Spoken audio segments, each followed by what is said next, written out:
तो क्या मायावती ने ले लिया है बड़ा यू टर्न? क्या बसपा सुप्रीमो उतर आई है मोदी सरकार के समर्थन में? ये सवाल तब उठे जब बसपा सुप्रीमो ने वन नेशन वन इलेक्शन के मुद्दे पर बड़ा बयान दे दिया। क्या कहा मायावती ने वो हम आपको बताएंगे, लेकिन पहले ये जान लीजिए कि कैसे मायावती इस मुद्दे पर मोदी सरकार का विरोध कर रही थी। 2019 जून में जब मोदी सरकार के दूसरे कार्यकाल की शुरुआत में ही वन नेशन वन इलेक्शन के मुद्दे पर प्रधानमंत्री नरेंद्र मोदी ने एक सर्वदलीय बैठक बुलाई थी, तो बसपा सुप्रीमो मायावती उसमें शामिल नहीं होती हैं। मायावती कहती हैं कि किसी भी लोकतांत्रिक देश में चुनाव कभी कोई समस्या नहीं हो सकती, ना ही चुनाव को कभी धन के व्यय अपव्यय से तोलना उचित है। मायावती ने इसे ध्यान भटकाने वाला बताया था, लेकिन अब जब मोदी सरकार ने वन नेशन वन इलेक्शन के मामले में कैबिनेट की मंजूरी दे दी है, तो इधर फैसला होता है, उधर आ जाता है बसपा सुप्रीमो मायावती का बड़ा बयान। मायावती ने मोदी कैबिनेट के वन नेशन वन इलेक्शन के प्रस्ताव का समर्थन किया। मायावती ने सोशल मीडिया प्लेटफॉर्म एक्स पर लिखा, एक देश एक चुनाव की व्यवस्था का पॉजिटिव स्टैंड लिया गया है। देश में लोकसभा, विधानसभा और स्थानीय निकाय का चुनाव एक साथ कराने वाले प्रस्ताव को केंद्रीय कैबिनेट द्वारा मंजूरी दी गई है।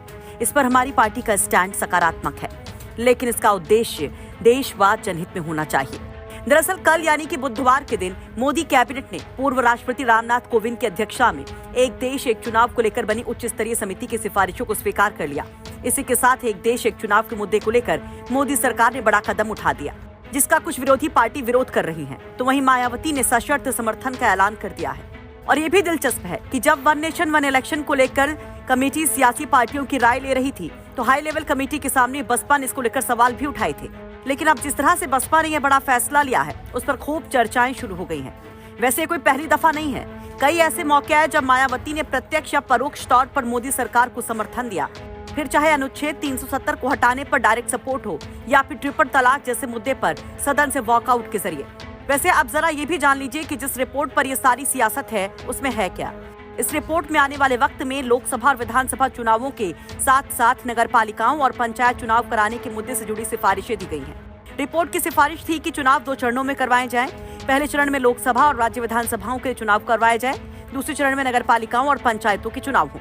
इन्हें पहले चरण के चुनावों के साथ इस तरह कोऑर्डिनेट किया जाए कि लोकसभा और विधानसभा के चुनाव के 100 दिनों के भीतर इन्हें पूरा किया जाए। इस सिफारिश में यह भी कहा गया है कि इसके लिए एक मतदाता सूची और एक मतदाता फोटो पहचान पत्र की व्यवस्था की जाए। इसके लिए संविधान में जरूरी संशोधन किए जाएं। इसे निर्वाचन आयोग की सलाह से तैयार किया जाए।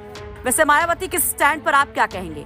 वन नेशन वन इलेक्शन का ये जो बड़ा मुद्दा है, इस पर क्या आपकी भी सहमति है? आप इस पर क्या कहना चाहेंगे? अपनी राय कमेंट बॉक्स में जरूर रखिए।